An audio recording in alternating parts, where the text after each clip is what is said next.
हम गोरे और काले में हमने तो भेद नहीं किया, हमारे भगवान भी काले हैं, लेकिन दिखाते हैं तो गोरे रूप में। ठीक है, पुराने फोटो देखेंगे तो नीले वर्ण में आपको दिखाई देंगे, कृष्ण वर्ण में दिखाई देंगे, लेकिन टीवी सीरियल आएगा तो एक गोरा एक्टर रहेगा कृष्ण भगवान के, तो वो गई नहीं ना सोच, मतलब दिखती है कि आज भी है।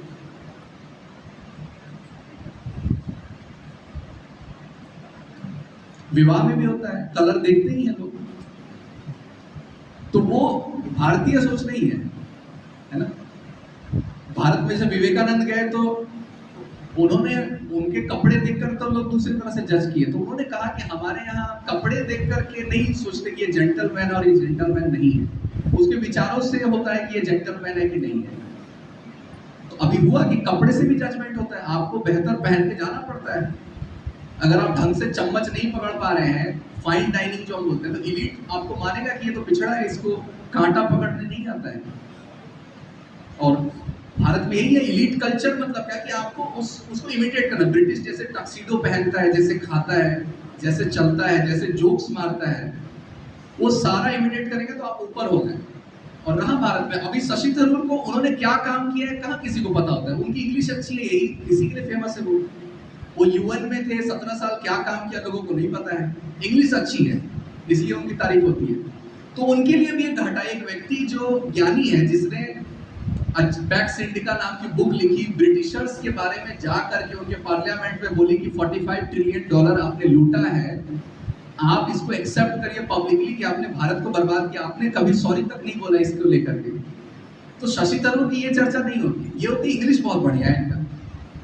ये भी कॉलोनाइजेशन है कि आप भाषा से जज कर दे रहे हैं कि कोई बेहतर है। इसका मतलब देखिए, मूल कार्य पूरी दुनिया में जो टॉप कंट्री है, जर्मन है, चाइना है, जापानीज है, सभी अपनी भाषा में कार्य करते हैं, क्योंकि अपनी भाषा में हम सोचते हैं। तो जो क्रिएटिविटी है, नया क्रिएशन है ना, अपनी भाषा में होता है। जब दूसरी भाषा में जाते हैं तो पहले आप उसको ट्रांसलेट करते हैं, फिर तो उसमें विचार कहीं लुप्त हो जाता है। कन्नड़ है, कर्नाटक है, तो कन्नड़ में आपको ओरिजिनल थॉट मिलेंगे। बंगाली को आपको जानना है तो बांग्ला में ज्यादा गीतांजलि आप बंगाली में पढ़ेंगे तब पता चलेगा कि गीतांजलि क्या है। इंग्लिश में आएगी तो फिर वो साधारण कविता लगती है। तो भाषा का बहुत प्रभाव पड़ता है और जीने के तरीके में भी प्रभाव पड़ने लगता है। तो सही, वर्तमान स्थिति में परिवर्तन कैसे आएगा विचारों में कि मान लीजिए किसी इमेज दूसरा को देख करके। हाँ, तो एक लीडर क्या करता है, वो फॉलो नहीं करता है ना, उसको लोग फॉलो करने लग जाते हैं। तो अगर धोती पहने हमें कोई दिक्कत नहीं लग रही है, तो लोगों एक समय के बाद जो 3 स्टेज आता है, पहला स्टेज होता है मजाक उड़ाने का, दूसरा स्टेज होता है विरोध करने का, लेकिन तीसरा होता है कि आपका वो समर्थन में आते हैं कि देखो ये अपनी परंपराओं को जीवित रखा है इसमें।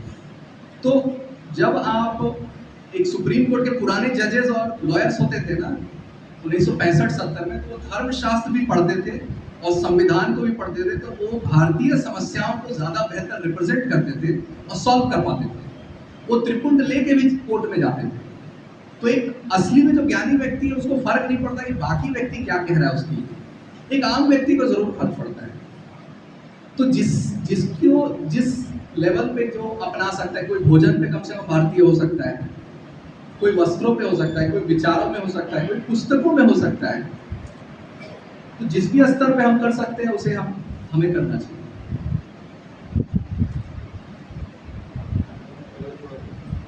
जी, ये सारी बातें जो है शिक्षा से हमारे को अपनी बात रखने की कोशिश करी।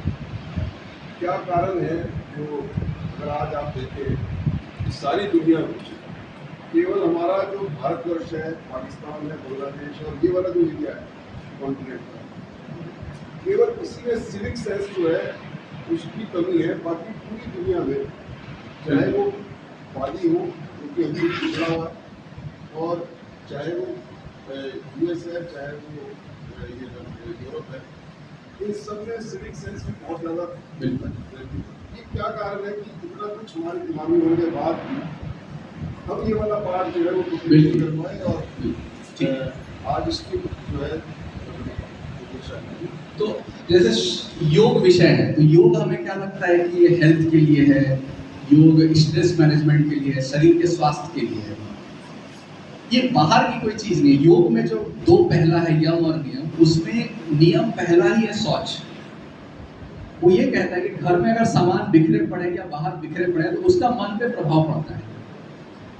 तो मन को संतुलित करने के लिए एक्सरसाइज, योग, प्राणायाम, आसन वो तो बाद की चीज है, वो तीसरा चौथा स्टेप है। लेकिन योग का मूल हिस्सा ये है कि आपको शौच की तरफ जाना है। क्लीनलीनेस जो है, साफ सुथरापन, केवल शरीर की नहीं वातावरण की भी, क्योंकि मन का इस पे असर पड़ता है।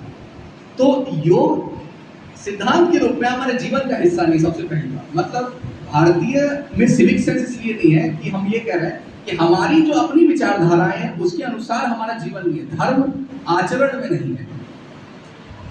म्यूजियम में जैसे कोई चीज रखी होती है वो रखी हुई है, जब तक आचरण में आएगी कि नहीं। शौच जीवन का मूल हिस्सा है, आसन और प्राणायाम के पहले भी। और मुझे साफ सफाई पे ध्यान देना है तो जाकर के वो प्रतिलक्षित बाहर दिखता भी है। और दंड नीति का भी ये पार्ट रहा है हमेशा से।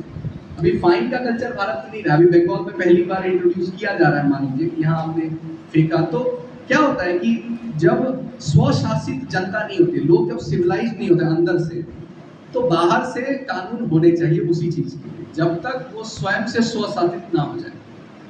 तो अभी क्योंकि खुद नहीं हो पा रहे हैं, तो इसके लिए मतलब नियम और कानून चाहिए ही चाहिए। जिस देश में हेलमेट पहनने के लिए हम ही पे पनिशमेंट किया जाता है, तो हमारे ही सर की सुरक्षा के लिए हमें ही फाइन किया जाता है, और फिर हम लड़ते भी हैं कि हम 300 रुपया क्यों दें, जो भी ट्रैफिक पुलिस से लड़ रहे हैं। तो वहां पर स्वच्छता भी हमें लगता है कि ये घर का हिस्सा नहीं है।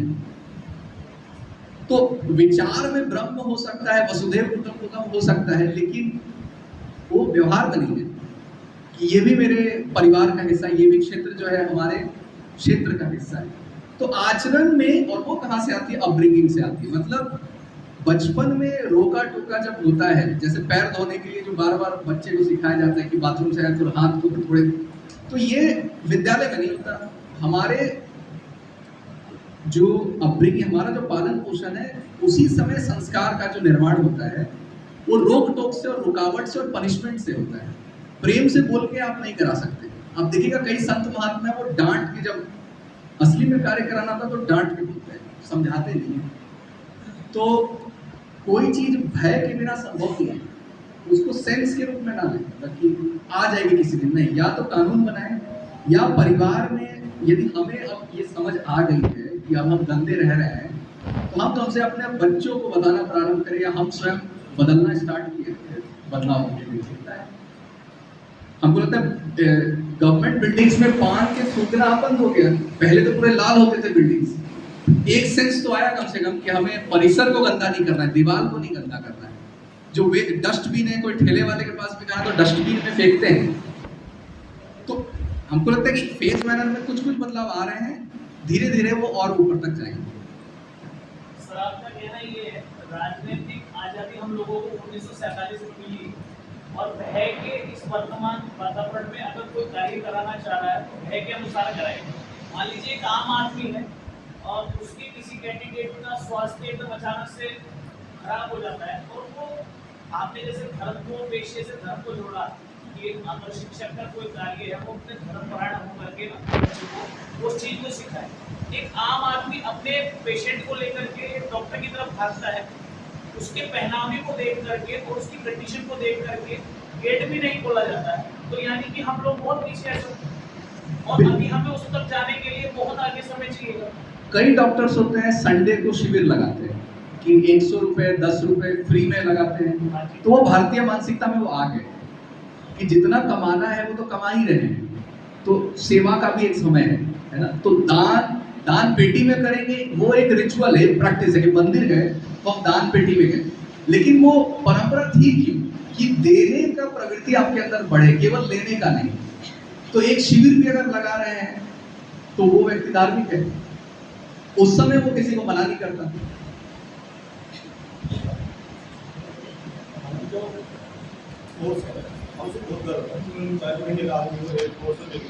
लेकिन आज भी जो उसका अधिकारी वर्ग है, अगर वो अच्छे तरह से नहीं बोलता, अच्छे तरह से खाना नहीं खाता, ड्रेस नहीं पहनता, तो बुलाए नहीं। आम आदमी का बच्चा उस पोस्ट में पहुंच ही सकता कभी भी।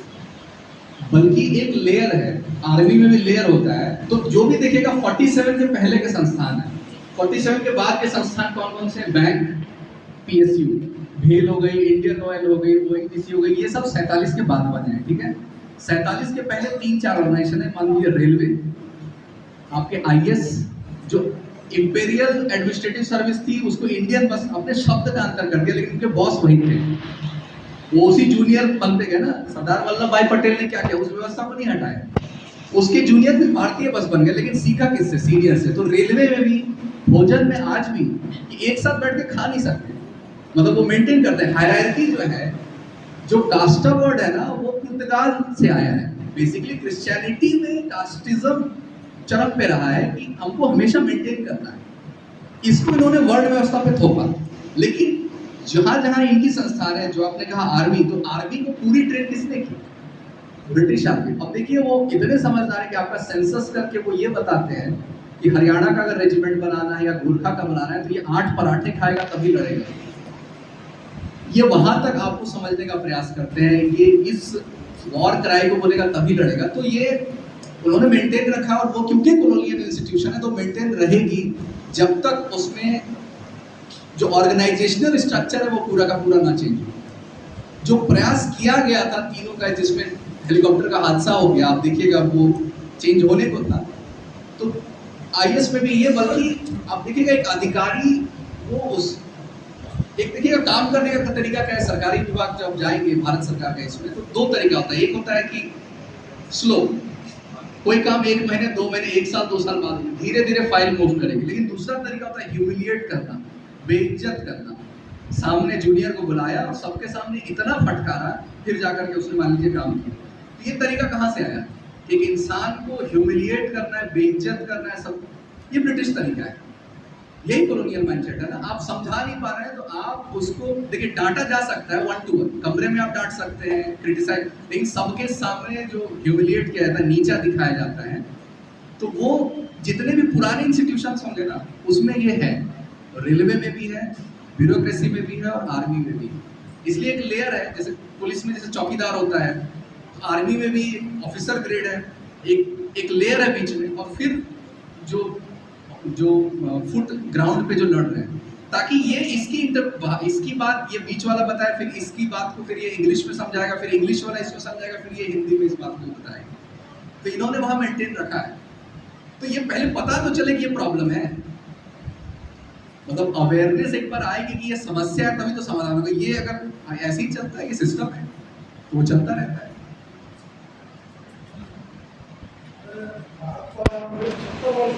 जी वर्ष के अंदर जो छठ व्यवस्था उसके अंदर पहले की गिरावट बिल्कुल बिल्कुल बिल्कुल, तो अब तो नहीं मिले, ठीक है ठीक है ठीक है। तो ये गिरावट तो आई।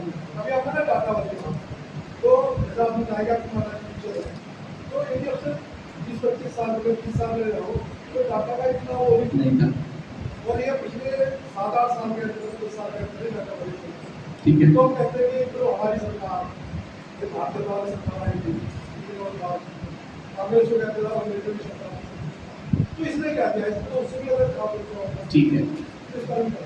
पहले तो ये जो व्यवस्था है, कोई भी व्यवस्था आप देखिएगा, सरकार पे अगर हम गए वो बिगड़ी है, कोई भी व्यवस्था, क्योंकि एडमिनिस्ट्रेशन बड़ा दूर से होता है, उस प्रोसेस में वो होते नहीं है, उन्हें पता नहीं होता कि चल क्या रहा है।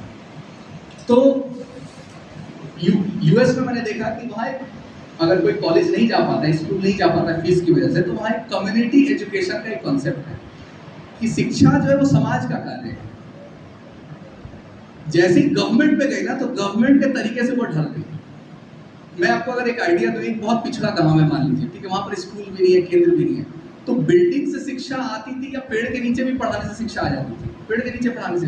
तो अगर मैं मान लीजिए कोई एक ऐसा बच्चा है शहर में, बीएड उसने कर लिया है, उसने डीएड जो भी है किया है, बड़ा कुशाग्र बुद्धि वाला, 10 साल से ट्यूशन पढ़ा रहा है, बहुत अच्छे से बच्चे को पढ़ाता है, उसकी जॉब नहीं लग रही है, पूरे गांव वाले मिल करके अगर चंदा करके उसकी 50,000 सैलरी कर दे, 40,000 सैलरी कर दे, तो वो आ करके पढ़ा सकता है। तो हमें क्या लगता है कभी कभी कि आगे आकर के सरकार वो काम हमारा कर देगी। तो जो जिस चीज का एक्सपर्ट नहीं है उसको अगर हम थोपेंगे, जिसका काम लॉ एंड ऑर्डर है, सुरक्षा है, वो उसमें माहिर है। सड़क हम नहीं बना सकते, बिजली हम नहीं ला सकते, तो हम वो काम नहीं करेंगे। लेकिन शिक्षा जो है वो उत्तरदायित्व तो पूरा का पूरा समाज का। अगर गार्जियन जो सरकारी स्कूल जो बदतर स्थिति होती है, अगर सारे गार्जियन अगर कंप्लेन करते हैं टीचर से या व्यवस्था से तो वो प्रेशराइज होते हैं। लेकिन हमारे जो सरकारी स्कूलों में बच्चे पढ़ते हैं उनके जो पेरेंट्स होते हैं, माता पिता होते हैं, वो इतने उलझे होते हैं अपने जीवन की समस्याओं से, उनको पता भी नहीं होता कि बच्चे क्या कर रहे हैं विद्यालय में। तो मैं ये बोलना चाह रहा हूँ कि मानसिकता, कोलोनाइज मानसिकता ये है कि सरकार इस प्रॉब्लम को सॉल्व कर पाएगी, नहीं कर पाएगी। सरकार फंड दे सकती है, इंफ्रास्ट्रक्चर दे सकती है, टीचर नहीं बना सकती है, बिल्कुल नहीं बना सकती है। वो परंपरा से आती है, एक लेगेसी बनी एक अच्छे आचार्यों की, वो और अच्छे आचार्य फिर बनाएंगे, ये परंपरा है। तो ये एडमिनिस्ट्रेशन से ये क्रिएट नहीं हुई, इसलिए सरकार पर निर्भर हुए तो वो चीजें सुधर रही है। समाज कहाँ आगे उठ के आया कि गुरु दक्षिणा मॉडल में हमें आना है। मान लीजिए अभी कई गुजरात में मैंने गुरुकुल देखे, तो उसमें क्या उन्होंने क्या मॉडल अपनाया कि जो वानप्रस्थी है, मतलब रिटायर हो गया मान लीजिए, उनका परिवार भी सेटल है, बच्चे भी नहीं रहे, मान लीजिए पत्नी भी नहीं, अकेले हैं, उनको बोला गया कि आप कम से कम आप इंजीनियर रहे हैं, आप साइंस पढ़ाइए, मैथमेटिक्स पढ़ाइए, और वर्ष के अंत में जिसकी जो क्षमता रहेगी अपने लिफाफे के अंदर, क्योंकि स्वाभिमान भी अपने लिफाफे के अंदर कुछ आपको मिल जाएगा, कंप्लीशन के बाद आपको पैसा मिलेगा, सैलरी के रूप में नहीं, क्योंकि वो क्लरिकल मोड आ गया, सैलरी है तो हाँ आ रही है, फिर आप शांत हो गए। तो मेरा जो तप है एज अ आचार्य, बच्चे का ओरिएंटेशन में नहीं है, सैलरी ओरिएंटेशन, कि अब इस स्कूल में जाऊंगा जैसी सैलरी मेरी बढ़ जाएगी, मेरी घर नहीं चल रहा तो पत्नी को भी रोजगार में मुझे लगाना है, तब जाकर के शायद हम कार अफोर्ड कर पाए, बढ़िया घर अफोर्ड कर पाए। तो जो एम्पैथी बोलते हैं, जो भावना है, वो बच्चों से उतनी जुड़ी हुई नहीं है, और सरकार ये प्रॉब्लम नहीं सॉल्व कर सकती, चाहे वो भारतीय सरकार क्यों ना, क्योंकि उसका कार्य ही नहीं है। ये मठों का कार्य था। जो टेम्पल इकोनॉमी की आप बात करते हैं, उसका टैक्स सरकार ले लेती है, तो उस पैसे का होता क्या था? 4 भूमि भारत में होती थी, मठार भूमि, अग्रहार भूमि, उसमें गुरुकुल वहां से चलाए जाते थे। कभी पुराने मंदिर जाएंगे तो पता चला ये नाट्य शास्त्र का एक प्रांगण है, ये कलाओं का प्रांगण है। आप एक व्यवस्था देखिए, जो पुरी का रथ यात्रा है, उसी व्यवस्था से 4-5 कैटेगरी के रोजगार भी क्रिएट हो जाता है, शिक्षा व्यवस्था भी आ जाती है, 7000 एकड़ की कृषि भी हो जाती है। तो मंदिर जो है वो व्यवस्थाओं को देखता है, क्योंकि मंदिर को सोने मिल रहे हैं। तो वो इन्वेस्टर्स थे उस समय के, और वो समाज के बीच में है।